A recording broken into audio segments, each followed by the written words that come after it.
Turkey. I like Turkey so much.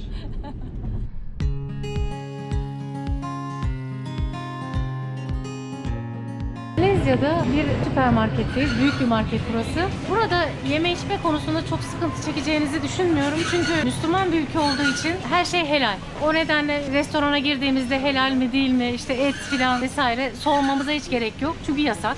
O nedenle gönül rahatlığı yiyebilirsiniz. Çok temiz bir ülke. Genelde hiç böyle pis bir şey görmedim ortam. Sokak yemekleri olsun. Sokak yemekleri bile temiz yani, öyle diyebilirim.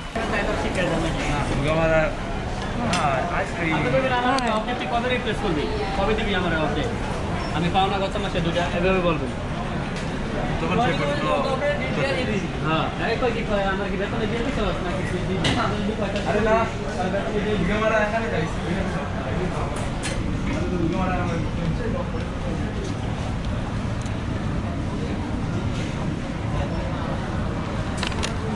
Buraya az güzel bir meyve. Bu arada 1 ringgit onların parasıyla 1.38 TL yapıyor 1 ringgit. Market fiyatları genelde her yerde olduğu gibi ithal ürünler fazla burada. Yani bu ülkede de çok fazla. Çin'de de öyleydi. İthal ürünler tabii ki pahalı. Sonuçta buraya yine euro ile dolarla geliyor. Ama genel olarak baktığımda ithal ürünler haricinde fiyatlar uygun. Yani çok pahalı bir ülke olduğunu söyleyemem. Çin bana göre daha pahalı. Yani Çin buradan kesinlikle daha pahalı.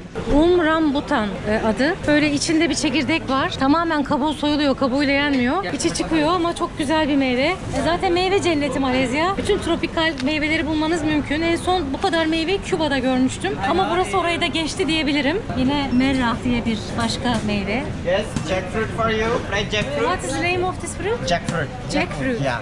No, thank you. Oh, very nice quality Turkish baklava? Turkish baklava Turkish? Yes. Really? really Arkadaşlar merhaba. Kuala Lumpur'daydık biliyorsunuz. Otelden çıkışımızı yaptık. Bugün son günümüz.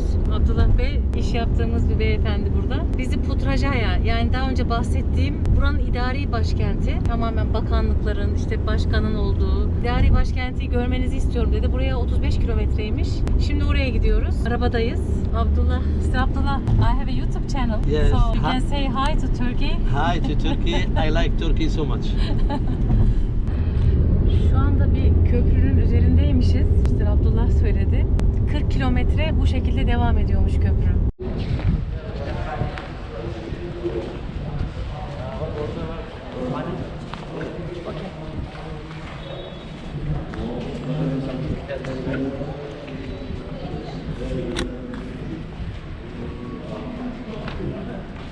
Putrajaya'daki Putra Camii'ne geldik. Çok büyük bir cami. Şimdi bana uygun bir kıyafet verecekler çünkü kısa kollu üstüm. Thank you Mr. Abdullah. Thank you. Tabii ki camiye böyle turist şeklinde girmemiz uygun olmayacaktı. Malezya'nın en büyük camisiymiş. Birazdan duamızı edeceğiz içeride ve genel olarak izin verirlerse çekim yapmaya çalışacağım caminin içinden de. Ayakkabımızı bu noktada çıkarmamız gerekiyor. Bu arada caminin etrafında da muhteşem bir manzara var. Putrajaya genel olarak geldiğimiz köprü, her taraf yeşillik. Sağ tarafta gördüğünüz başkanlık sarayı. Burada Cumhurbaşkanı'nın sarayı orasıymış. This is the home for Prime Minister. Aa, His home. evi orada. This is the office. Office. Ofisi burası başkanın. Evi karşıda, uzakta, şurada gördüğünüz, şu noktada gördüğünüz evi. Burası sağ taraftaki ofismiş. Pardon, yanlış söyledim. Abdullah düzeltti beni. Bu arada 35, herhalde 37 derece sıcaklık var. Ayaklarım yanıyor. İnanılmaz sıcak bu yer. Burası da çok sıcak ve nemli. Tropikal bir bölge olduğu için çok sıcak. Yılın 12 ayı sıcak geçiyor diyor Abdullah. Sadece Aralık'ta bir ara bir 20-25 dereceye düşüyormuş. Onun dışında hep 30, 28, 20'li değerler çok iyi değerler yani. 35, 37. Şu anda Kur'an okunuyor.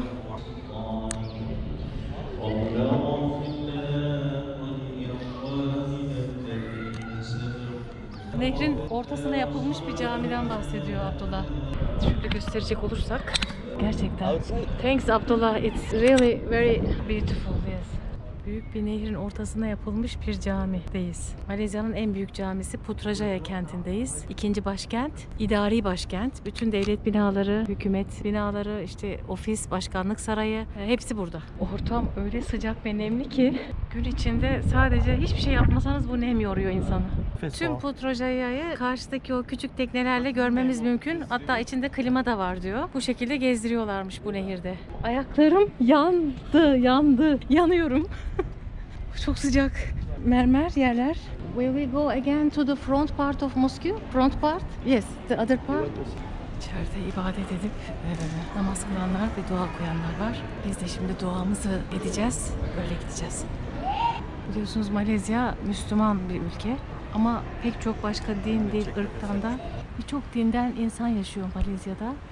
Hatta ayrı birçok ülkeden, Avrupa'dan, Asya'dan, Amerika'dan bile yaşayan insanlar var. Ancak herkes huzur içinde. Hiç kimse kimseyi dininden dolayı kınamadan, dilinden dolayı, ırkından dolayı çok peaceful, yani barış dolu, insanların çok nazik olduğu bir ülke Malezya. Çok sevdim ben Malezya'yı. Daha sonra yine gelmek isterim. İnşallah bu sefer tatil amaçlı bir Malezya gezisi planlayacağım en kısa sürede. Biliyorsunuz adalar cenneti aynı zamanda Malezya. Sessiz ve huzurlu. Şimdi üzerimi çıkartacağım. Buraya teslim edeceğiz. Putra Camii'ndeydik. Sanıyorum bir okul gelmiş. Selamünaleyküm. It's a school? Yes. Malaysian school. Very nice, maşallah. I'm from Turkey. Ne söylüyorum? Karşıdaki gördüğümüz yapı Malezya Devlet Başkanı'nın ofisiymiş. Çok yakın zamanda Türkiye'yi de ziyarette bulunmuştu hatırlarsanız. Putrajaya kentinin en güzel manzarasını çekebileceğimiz noktaya getirdi Abdullah bizi. Gerçekten çok güzel. Çok yeşil bir ülke her şeyden önce.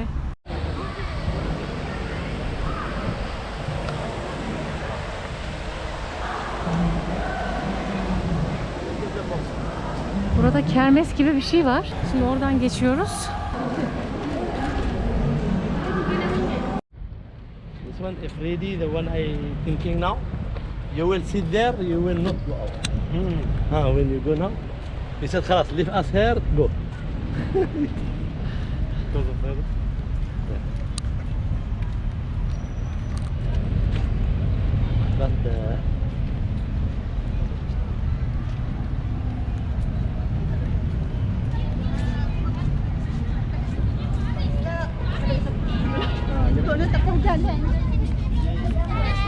Hi. Hi. Hello.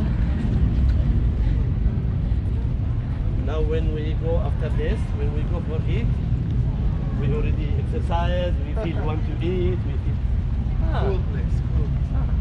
Şu anda başka bir camiye geldik. Bu caminin özelliği buradaki air condition, yani klima olmamasına rağmen en serin camiymiş konumu gereği. İçerisinin çok serin olduğunu söylüyorlar. Ve en az elektrik kullanan camiymiş. Belki dünyada en az elektrik harcayan camidir dedi Abdullah. Zeynel Abidin Camii'nin önündeyiz. Şimdi içeri gireceğiz. Işık yok diyor ama her yerden aydınlanıyor. Öyle bir konumda ki diyor Abdullah. Her yer aydınlık. Akşam da böyleymiş burası. Akşam, yes. Yine tabii böyle kısa kollular, başımız açık falan olmuyor. O nedenle. Thank you Abdullah. Okay.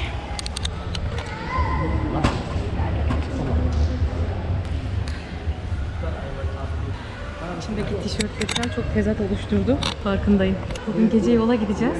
Uçuşumuz gece 11'de. 11'e kadar Abdullah'la beraberiz. Ayakkabılarımızı yine çıkardık. Bunu takamadım, bir dakika arkadaşlar. Oh, neyse, bu cami çok serin gerçekten. Aç olan varsa karşıda yemek veriyorlar. Çorba vesaire. Küçük bir park yapmışlar çocuklar için.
Gerçekten az önce gittiğimiz camide ışıklandırma vardı. Bazı yerlerde ışık yanıyordu. Ama burada en ufak bir ışık yok.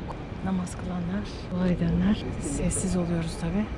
Gerçekten çok serin. Bu daha önce bu yapı, şu kısım yokmuş. Yeni yapılmış burası. Eklenmiş binaya. Thank you again. Congratulations. Thanks.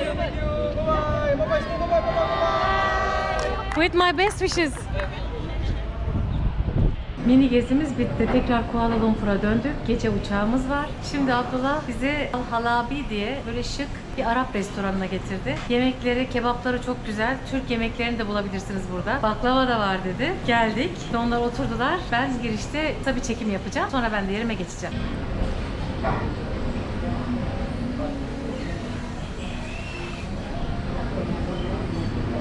Çok güzel Türk çayı yapıyorlarmış. Hatta burada Paşabahçe ürünlerini gördüm. Satın alabilirsiniz dediler. Bizde var. Paşabahçe ben getirtmişler. Onun aynı zamanda girişte satışı var. Böyle gerçekten güzel bir restoran. Al Halabi restoran Kuala Lumpur. Birazdan Türk çayına hasret kaldık burada. Kahvaltıda hep böyle, yine kahvaltıdaki çay da aslında güzeldi ama hiçbir zaman bizim Türk çayımızı tutmaz. İngiliz çayı var, Çin çayı var, yeşil çay var filan ama özledim ben Türk çayını.